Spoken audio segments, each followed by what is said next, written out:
याच पाण्याच्या खड्ड्यामध्ये बुडून 4 जणांचा हृदयद्रावक मृत्यू झाला। विशेष म्हणजे लिंबे जळगाव येथील हा परिसर हा सरकारी गारांचा परिसर आहे।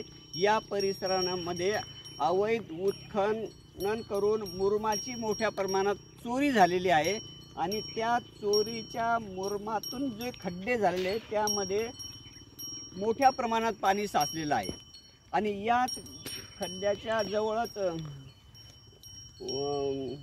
एक वस्ती आहे। त्या वस्तीवरील 3 मुलं आणि एक तरुण असे 4 जण ट्रॅक्टर धुण्यासाठी आले होते। ट्रॅक्टर धुतल्यानंतर त्यांनी ट्रॅक्टर वर काढलं आणि 3 मुलं पाण्यात आंघोळीसाठी उतरले। दरम्यान जो मोठा मुलगा होता म्हणजे तरुण होता त्याच्या लक्षात नाही आलं की मुलं पाण्यात गेले, पण त्याच्या जेव्हा लक्षात आलं तर त्याने कपड्यासहित त्यांना वाचवण्याचा प्रयत्न केला।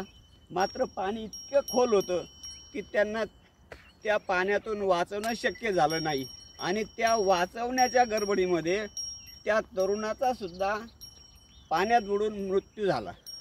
ही वाळूज परिसरातील सगळ्यात मोठी दुर्दैवी घटना आहे।